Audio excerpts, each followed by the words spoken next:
Life is sweet. Let it sweep you off your feet.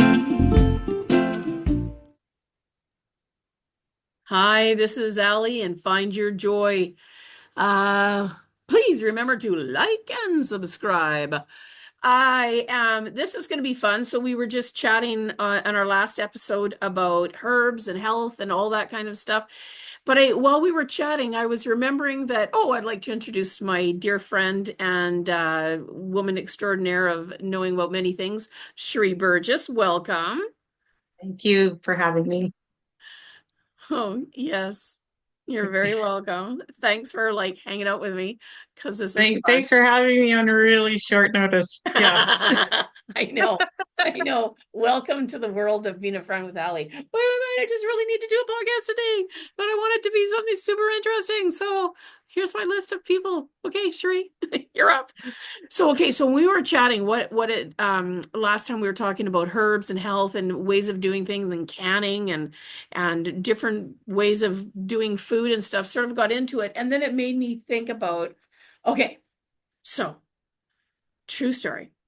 Our dream, and we're making that a reality. We're searching the globe where this might be right now. This is what we're doing right now in our life, is figuring out where we will buy just a small probably what we can afford piece of property, right? It doesn't have to be huge. But here's the dream. Okay, I'm gonna tell it. I'm gonna give you the backstory. Ever since I was a little kid, my mom used to do this thing called Perry's Paradise. And we would get together on a rainy day, and my mom would give us pencils and paper, and we would all draw out what our home was going to look like on Perry's Paradise. And it would usually be a log home or a cabin of some sort, whatever we would do. And it would fill time. And over the years, this is just something that we did. And it grew in my mind to the place where I have longed for a space where everyone that I love, all my family and some close friends, if they needed a place, they could just put a trailer there and we would somehow have a community together. And then my brother Doug calls it, the compound. He calls it a compound. It's Different idea. more of a military mindset. But excuse me. But so that's sort of where this all comes from for me, is the thought of having a space where even if, a place big enough to have a few houses on it, maybe trailers, maybe the tiny homes thing, but that my family, my kids, my grandkids, all of that, they would always have a place. And in that, the other part of the dream is, how do we become somewhat self-sustaining? Like, how do we, right? So I learned how to do canning and stuff with my mom, but I'm so into exploring it much more. It had been a long time since we'd had a garden, but we started growing vegetables and even some strawberries and blueberries and things like that again with COVID. It's sort of, I think a whole bunch of people did. And I know some people that really got into the homesteading thing, even in city lots, and are still doing it. If you go check out Diva in the Dirt, anyone who's listening, Maureen Washington, amazing jazz singer here in town in Victoria, BC. But she started homesteading and has a YouTube channel. Go check it out, Diva in the Dirt.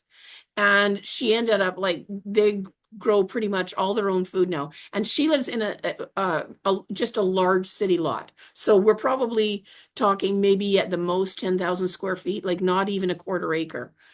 And she has chickens. She has chickens for eggs and chickens for meat. And she has and this literally happened through COVID. And she is maintained it and is doing fabulously.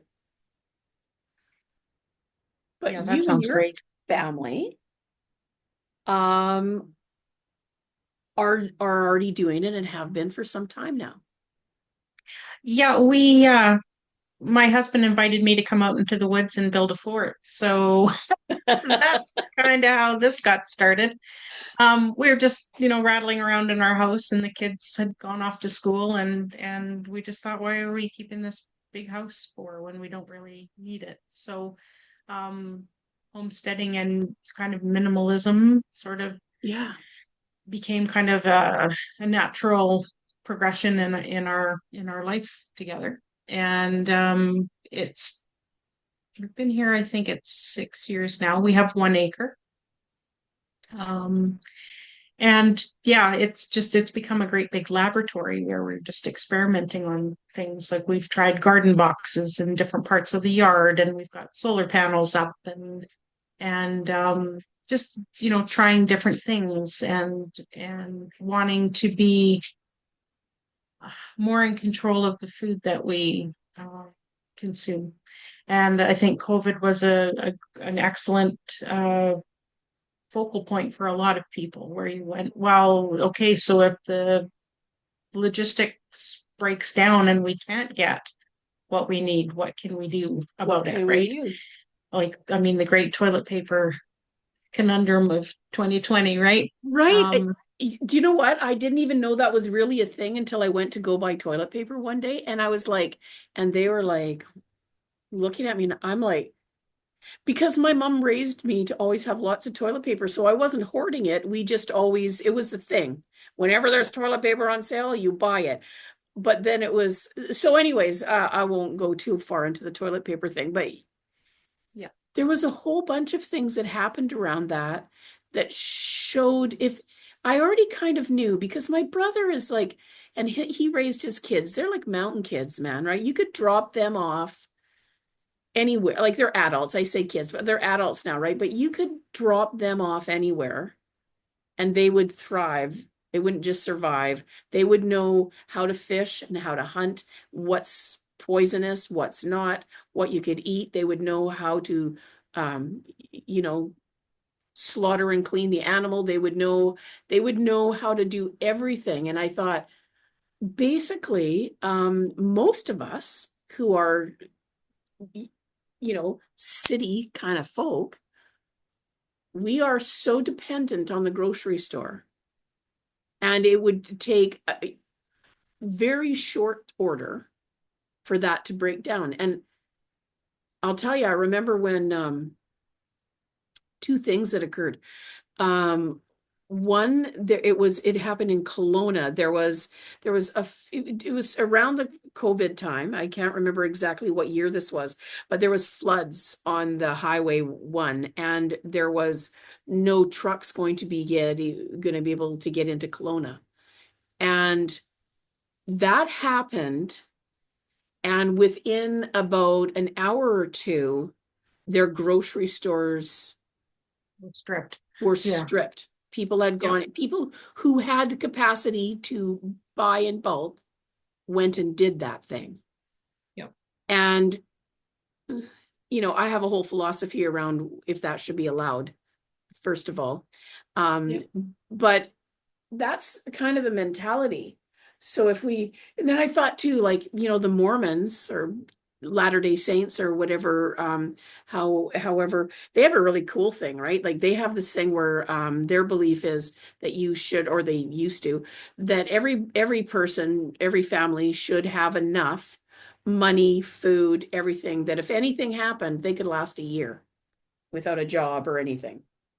Yeah. And I mean that's awesome if you're in a position that you can do that. Absolutely. Yes. And there's all kinds of strategies that you can employ, like whatever works for you. I mean, we live rural and we're in the middle of Saskatchewan, so Right. we're an hour away from a decent sized center to shop anyway. So rural people have always had that um practical application of, make sure you've got stuff put away. Make sure your freezer's full at the beginning of fall season so that you're good for the winter. And I mean, we just had a big snowstorm, and I was kind of chuckling because our town doesn't clear snow on the weekends. The town guy doesn't work except Monday to Friday, right? So Right. and I just was kind of laughing. I said, every time it snowed this year, it's been on a weekend. So it makes it difficult for our son to get here. And he usually comes, fairly regularly, but we were just kind of giggling about that. And so that's going to happen. You're not easily able to walk any, like we do have a little store in town, so it's not like detrimental or life threatening if we don't have something, but it's just always good to have at least a month's worth of Yes. stuff, because and you never know who's going to pop in your door. So you might have to have lunch for an extra two people or three people or whatever. So that's Right. just kind of a country way of doing things. But I mean, and it becomes a lot more difficult, not impossible, but more difficult when you're in a urban setting because you don't always have a cold cellar and you don't always have or if you don't have a car, a lot of people don't have car. They take, public transport and stuff, and it's not very easy to get a month's worth of groceries. Never mind a year, but a month, Yeah. home on the bus or things like that, or on your bicycle, right? Or walking. I mean, those grocery bags get pretty heavy after a couple blocks. So, Yeah, I was going to you know, say too, with when we are having a pantry or a cold cellar or whatever that is, and canning goods, there's a whole other thing that we have to remember too, bringing the older dates forward, using it up, changing it. Certainly, no one is going to go and buy this all in one day. This is going to take years to, like any other thing that we're saving up. This is going to, for most people, this is going to take just an extra $20 every time there's a case lot sale. yep. And you're going to grab peas this time and you're going to get tuna the next time and it's going to kind of go like that. But I was thinking or not, and I was thinking about how do you, when you're just starting out doing homesteading, meaning sorting out what is this even going to look like you guys did things. Didn't you have a friend that you got chickens with, and some were egg chickens and some were meat chickens? Yeah, we did that two summers ago. I sold off our chickens the end of summer last year. Okay. But we will do it again. We just didn't have a coop that we were really happy with, so we want to make some modifications before we do it again. And our coop wasn't insulated, and it's minus 50 or minus 40 is not really Right. chicken weather.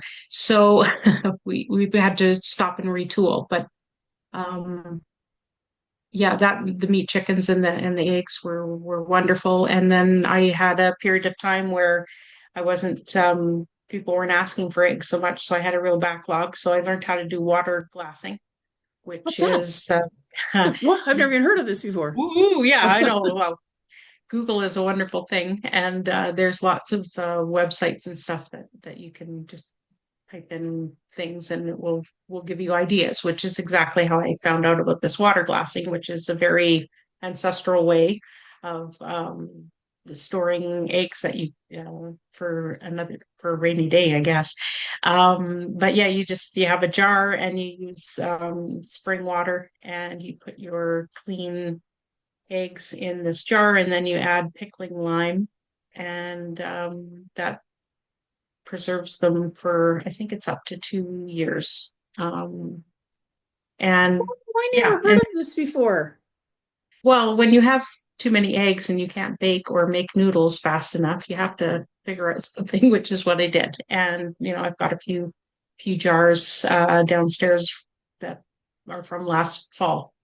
So they're not super wonderful if you want to over easy egg, but they're great if you're just doing a scrambled egg or if you're doing it using them for baking or things like that. The water kind of because eggs are porous, the water sort of gets in and it makes it a little bit watery, but Oh, okay. the taste is fine. I've done a few things with preserved eggs just to see how it worked, and it works really, really Who good. the So, heck ever thought of that? This is what gets me. Who are these smart people right? who I mean, figure this because there's stuff the out? when you've got pickling lime, I mean, it's a whole chemical, it's a chemistry thing. Right. So, Well, and like, I'd think too, how does that not get into the egg somehow and it tastes like a pickle or so, like how does this all happen? yeah, Or exactly. And not? it doesn't. They don't taste funny at all. They taste just like a fresh egg that you would have gotten from your coop in the morning. It's really quite amazing. And yeah, I mean, necessity is the mother of invention, they say, right? So, and people communicated with one another and oh, Millie down the road, she did this with her eggs and it worked really good. Oh, okay, well, I'll go talk to Millie and see what's what with that and see if that will work for us or whatever, right?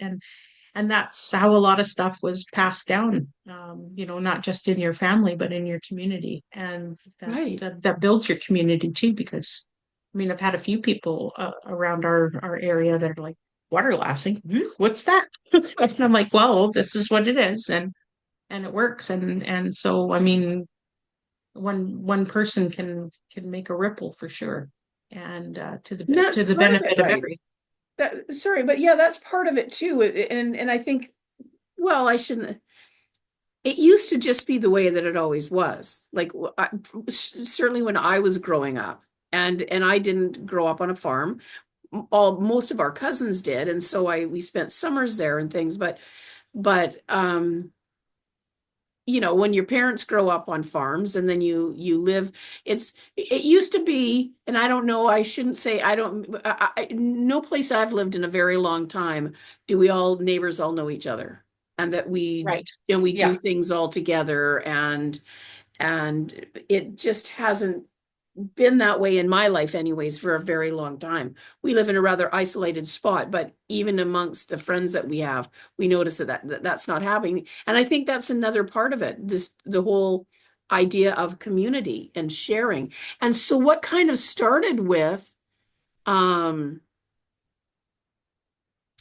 I don't know. I'm gonna, things like cookie, what do they call Cookie exchanges. cookie exchanges and things like it's like something as simple as that, like a cookie exchange where you're going to make a bunch of peanut butter and I'm making chocolate chip and she's making oatmeal raisin, and then we just each make a couple of extra dozen and then we swap them. So that's Yeah. one way, but also there's things just someone's making a bunch of sourdough and so they make a couple of extra and then either they can sell those or they trade because somebody else has eggs, and then Yep. it's going to go that way. Somebody has an apple tree and they'll share their apples. How about you, when you make your pies, you make an extra one or two for our family, right?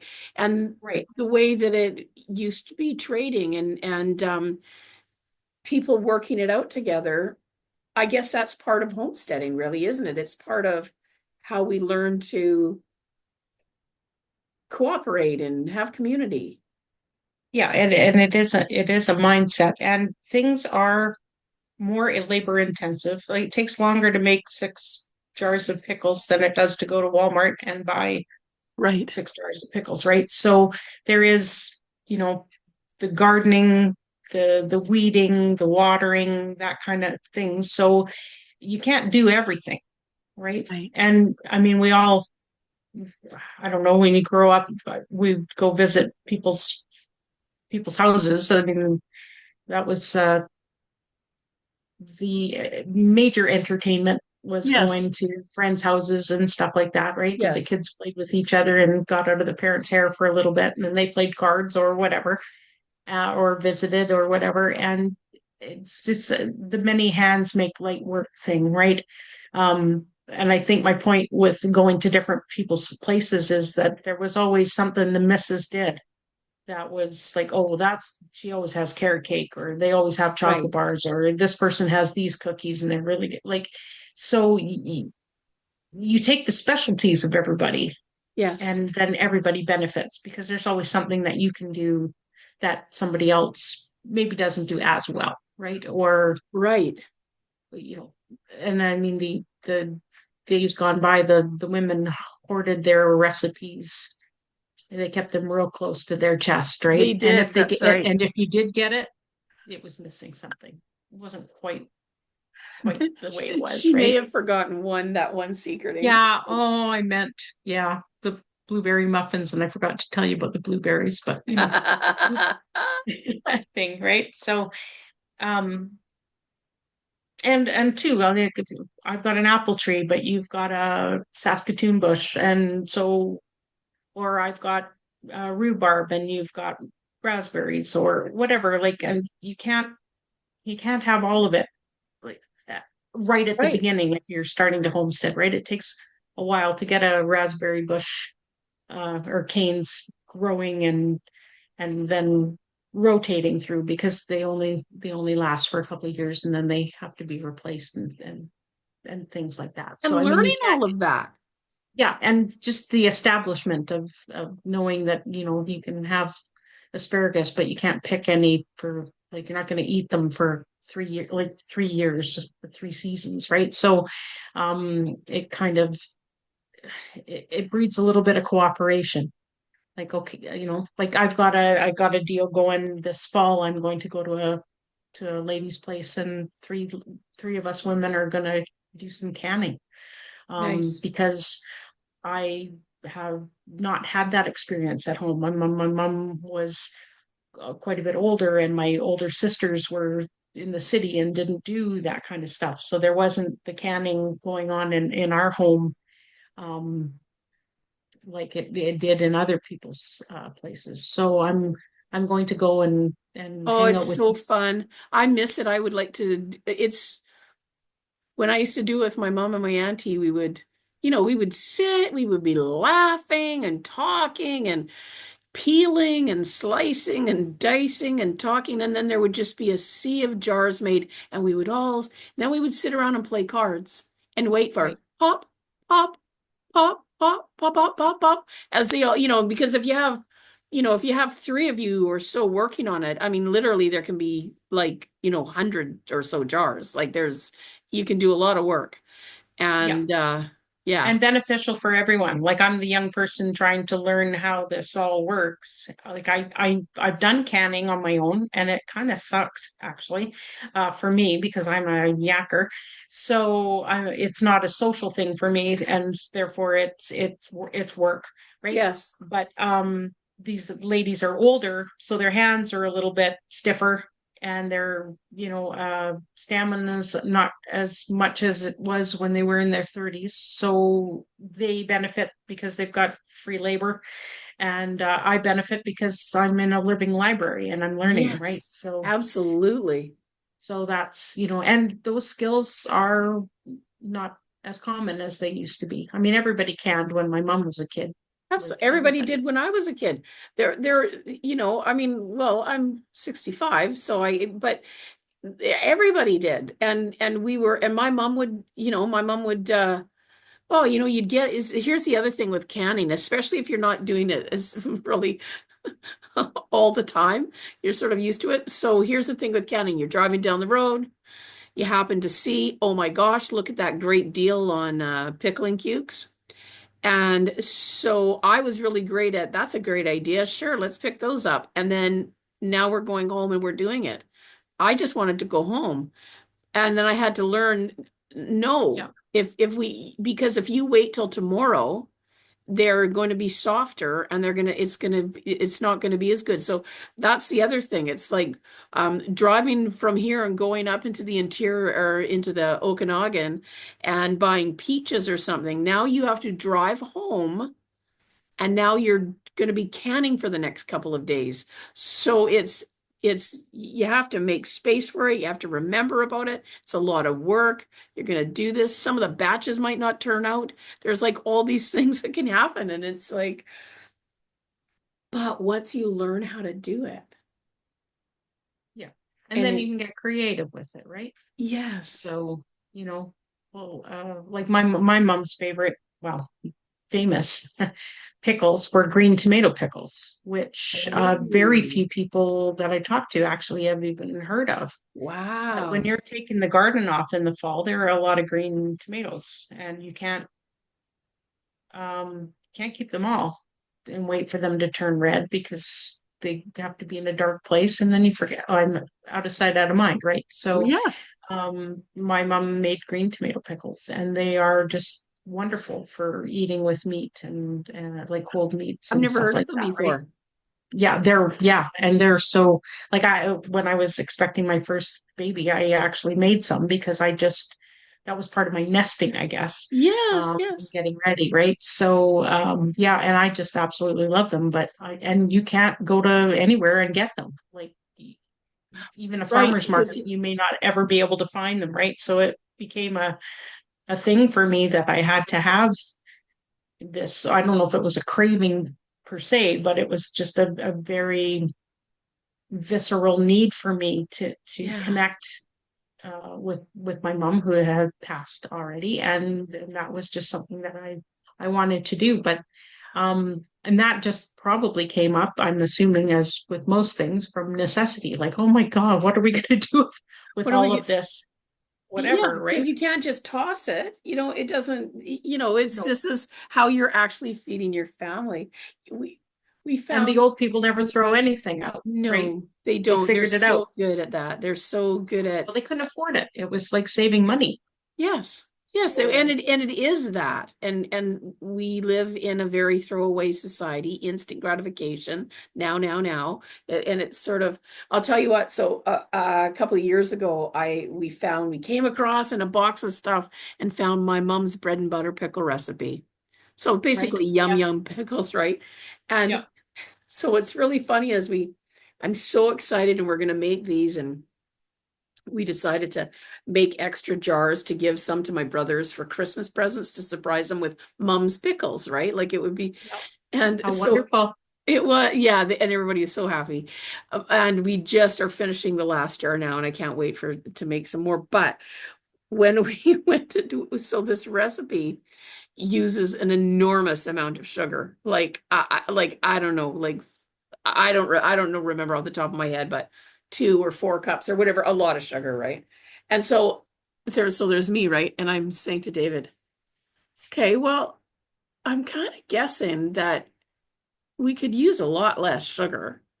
And he was like, then they won't be mom's pickles. So if you want to make your own little healthy batch, that's fine. But we're making a batch of mom's pickles because And all that entails, because they use that sugar for a preservative, baby. that's right. It was like, and they were great. Oh, anybody who knows, you know what? I cannot, for some reason, I have lost my mojo in making a crunchy dill pickle.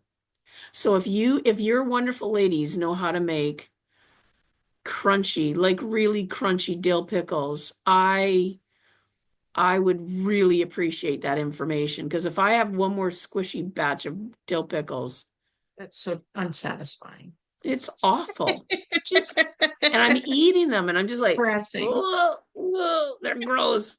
So I mean, I tried everything. We used to put, I remember my auntie used to put grape leaves in them. Yeah, yeah. And that didn't work. And then someone told me, "Oh, you have to cut off the tips of the ends." I'm like, "Really? Oh yeah, that'll make them." So wait, and we did that, and and it determined that that was a lie. I mean, they were the mushiest dill pickles ever. So I don't know if what that was about, but yes, I'm putting this out in the cosmos. I'm looking for the recipe for the best, crunchiest dill pickles ever because I really like dill pickles and I would really like to have a snap and a crunch when I'm biting into it, right?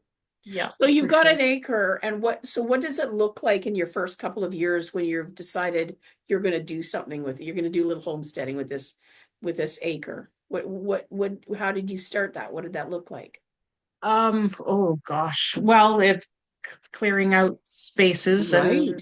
and trying to redistribute what you've got. Like we had a couple of different sheds, and so they've been moved here, hither, thither, and yon because oh, I think it would be here. It's like house furniture, right? The couch will look good there, and then Oh, you sit on it, and it's not really so great, or whatever you wanted to use it for, you didn't really work the way you thought, like compost piles and stuff like that. We've moved things several times over the years, and you've got to just, I think, play, just okay, well, we want to plant garden boxes, so okay, we'll put them over on the south side because that would make sense because the sun will be there all day. But then you realize that certain things need all day sun, and they need the full spectrum of it's morning sun and it's afternoon sun and it's evening sun, right? So you've got to figure out where your buildings are and your structures are, and yeah. things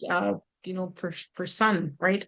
um so yeah, we've just basically just been shuffling everything around the yard, trying different things, and trying things in pots and trying things in garden boxes. And then we go over to my son's house and he's got a garden there. So we try things actually in the ground, and we're just learning like what works best for what we like, and what Right. we need to plant, right? So I mean, if you're not a potato eater, you're not going to waste your time trying to figure out how potatoes work and that kind of thing. You're going to focus on maybe carrots and onions because that's what you use more, or whatever it Right. happens to be, I would like right? to do those, make some of those. My sister is amazing at all this. They have 1 acre and do gardening and chickens and ducks and all kinds of fun stuff. But I saw that she and several people do this, that made this sort of this basket thing uh, out of, I don't know what. I'll have to look. But and then the potatoes are all growing in there, and then she had this video where she opened it up and all these beautiful potatoes come bombing out. Yeah, I love potatoes. I would love to figure that one out. Yeah, yeah. Anytime I could unzip something and get a whole bunch of potatoes, I'd be happy. I know you can't My tell by looking at ancestors me. cheer. I know, My that's right. ancestors are going, yeah, girl, had a Um, girl. I just keep saying this. I know you can't tell by looking at me, but I like potatoes. Well, they're such a versatile.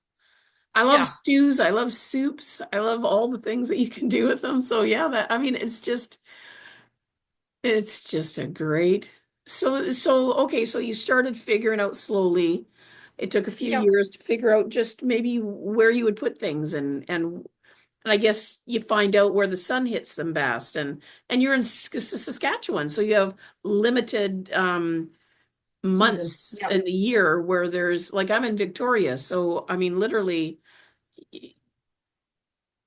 our growing Anything. year is longer, is much, what it's there's certain things that it's Yeah, not. and you're going to be able to grow varieties of plants that we just the growing zone is, I think, 3B here. So I mean, you're going to be able to grow things that are like probably 5 and 8, and things that we just couldn't get away with Right. here. And yeah, and I mean, I go and I buy uh secondhand books on lasagna gardening and what does that look like, and forest gardening and what does that What look does that like, and even it's mean, just lasagna gardening? Look at me. You mean I could put a seed in a lasagna and come out? Now we're talking. I want to grow lasagnas. I wanted to. Absolutely. Why does Cherie get to grow all the lasagna? That's like, so what is that mean, like in the layers like that? Or I'm trying It's to in guess. layers. Yeah. Okay. Yeah. And so it's kind of like I but the book didn't read it. My impression of the book was that that it would be like a zero till, right? And then everything that they would need for nutrients would be kind of there and available. But I'm so busy doing school courses, I don't have time to read my gardening book yet. But I'll get there. Yeah, yeah, And no, just that's great. But it's just, those of us who don't have a lot of experience in that, Don't even know. Well, we bought, I'll tell you one thing that we had a great experience with, and we did it that one year and haven't done it again. And so now it's just this $1,500 paperweight. That's what I call all my things. That's a $3,000 paperweight. My husband loves it when I say that about stuff. But our tower Sure, it warms garden. his heart. Pardon? Sure, it just warms his heart. Yeah, it does. That's Yeah. just my little meow. But it just pisses me off when we spend money and then we use something and then we don't do it again. And not that it's his fault that I mean, I'm mostly often the fingers are all pointing at me.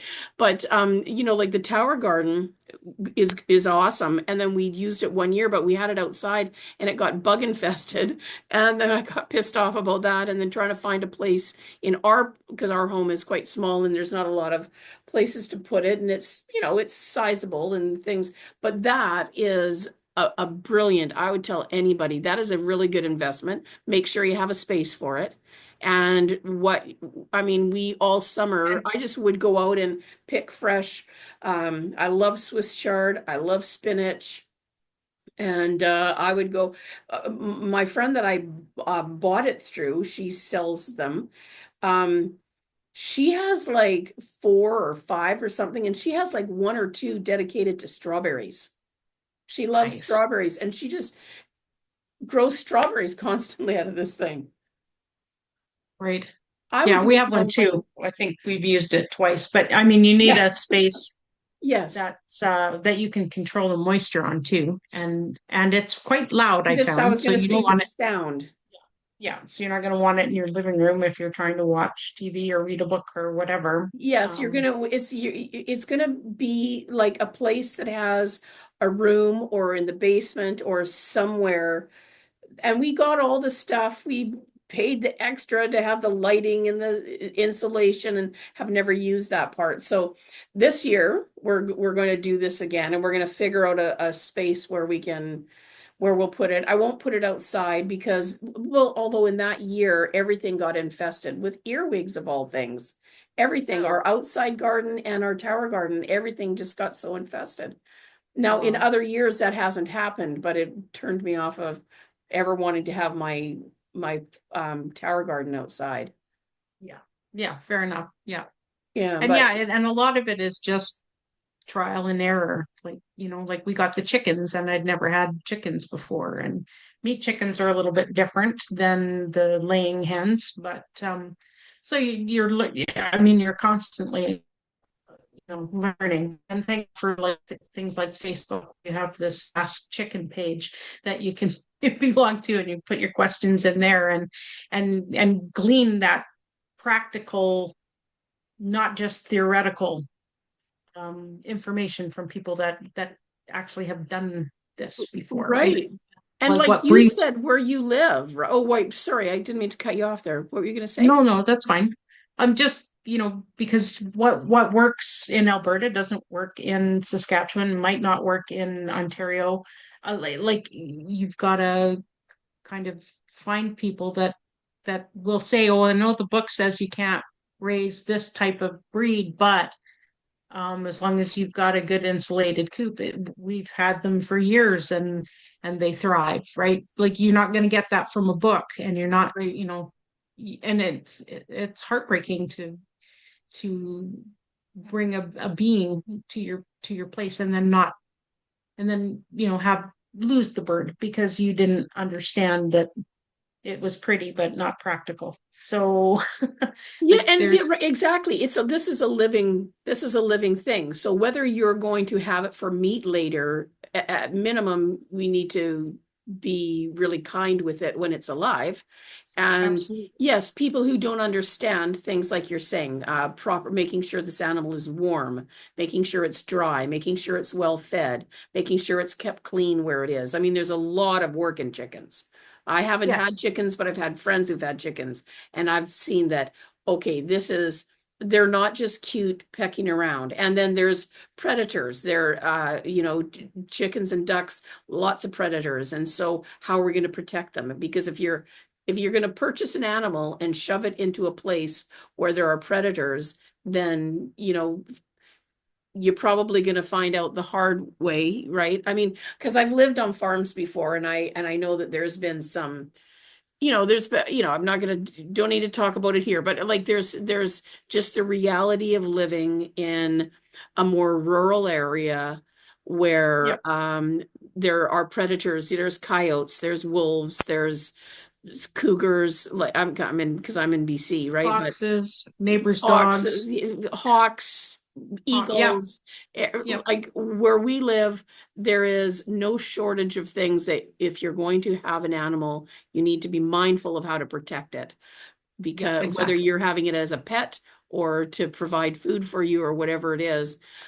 So that's another thing that some people, they just, and I'm not talking about people who are mean or cruel or No. unkind. Just oh God, I never thought of that. You know, Yeah. so that's another Yeah. thing, right? Research. Yep. You know, Yes. it's really easy to Google and to Yep. find out what am I going to need and how much space does this animal need. Right. You see people who shove things and they find this really cute little chicken coop and then shove like a bunch of chickens in there. Are you kidding me? Like you know it's in this small space. Again, they just hadn't thought that out. Well, we're very disconnected from the land anymore, Yeah, like as a yes. society, right? So Yeah. we don't understand that necessarily that, that animal's well-being comes before your well-being because you can look after yourself, but they can't look Yes. after themselves, right? You have to provide them certain things. And that was something I learned growing up on the farm was, my dad was very, very clear about, if it's time for watering and feeding, you have to go do it. And if you're sick, too bad. You still got to Yes. go, Because this right? animal that you have brought into this space, they didn't ask for that. They have Exactly. absolutely zero hope of getting any of that on their own. Yeah, Like none. exactly. Yeah. So for me it's basically torturing them if you do if we Yep. don't. So yeah, so basically figuring out if you're going to want some livestock, there's lots of things to think about. Is it? Absolutely. Are you going to get meat chickens? Are you going to get laying chickens? How are you going to take care of them? What's the weather like there? What if you suddenly have weather that pops up? Because I don't care where you are, I live in Victoria, we could suddenly have 2 weeks of snow. It's not common, but it happens. You'd have to Right. think about that. You'd have to plan for that. You'd have to Yep. plan for the winds. You'd have to plan for there's just there's a lot of things to think about just with a plant, Yes. Yeah. let alone a living sentient being. Like Yeah. it's a lot to think about. It is. And you don't know what you don't know. And that's Right. the other thing, right? So there's a lot of research that goes into things and a lot of preparation that goes into things. And as diligent as you can be, there still is that wild card thing that comes out and you go, oh, oops, Yeah. and you don't want to have that when you've got a live creature that's depending on you, right? So Right. you've got to be very mindful of that as well. So yeah, Yeah. I mean, and that when you're hardening off your plants before when you're taking them out of the house and putting them outside, there's a process that you have to follow there too, so that they can transplant well and be thriving quickly or as quickly as possible after you've done that. So you've got to, because you've got plants inside, they're not subject to the wind and things like that, right? So you have to harden them off. Um, and you learn that pretty quick when you go outside and you go, oh, Oh, crap. They all come died. on, And, happened here, and right? I guess that's part of it, right? Knowing that you give yourself, I have a friend who has this thing where you give yourself the 4 seasons in anything, whether that's a job or a new home or anything. You don't know anything till you know how anything's going to respond to that. Right, right. Yeah, And you still know very little after the first year, but to give yourself that at least to come to some sort of understanding about, okay, so what do I do with all this stuff now? yeah, So you've yeah. wanted to be a homesteader. So this year your raspberries didn't grow. Yes, that's So right. Do you know that when And you buy strawberries that you're getting none the first year or two? Are you going to be okay with that? Are you but those are really good things to know and that you don't know till you've done it a few times or you've had someone, and not to be afraid to ask questions. Maybe connect with other people. Man, there's Facebook. There's going to be when we go to, okay, so I'll tell true story. Little known fact. Whenever I'm looking at possibly, because we're looking for where we might move, and we don't know where that might be. Are we going to stay here in this area? Highly unlikely. But so we look, but I do things like, okay, so if we're looking at real estate in a certain area, I join their Facebook community pages. I want to just to see who they are, what do they like, what do they not like, is there, what's available in that community, what's happening, what are they talking about, what's going on in that place. And that could be anything from prices to weather to crime to community Garbage day. events. Pardon me? Garbage day. Garbage day, like all of it, I want to know. Yeah. So like I'm in on a few different Facebook pages with places I'm not sure. We sort of thought we were going to move there, not as sure right now, but not sure we're not. So I just stay there. I don't talk a lot on it. I mostly observe. Every once in a while I'll say, hey, we're looking at, maybe moving into this community. This is kind of what I'm into. Is this something that this community is open to, and what sorts of, what kind of, I'm interested in, whatever complementary therapies or something like that. What's available there? And am I going to plot myself down into there and I'm going to, I'm not going to be able to find anything, and I'm not going to be able to serve people in any way in that area because they've never heard of anything that I do, and Right, they're not right. interested in that. So it's kind of, that's a thing that I would suggest to anyone is Facebook, find a Facebook group. There'll be a Facebook group on, how to homestead, in Saskatchewan, how to plant a garden successfully in rural Manitoba, how to, wherever that might, wherever country or provinces or whatever that a person lives in, there will be a group. There will be a group, and you will be able And to. they are wonderful groups. They have lots to share, and they're very forthcoming with they're very happy to help you. They are. They're and so share what they know, right? So yes, yeah. Most of them are very, very generous, I find, with their knowledge, and I've really enjoyed that. So, well, this is so okay. Maybe I kept you a little longer. yeah, I gotta go. Yeah.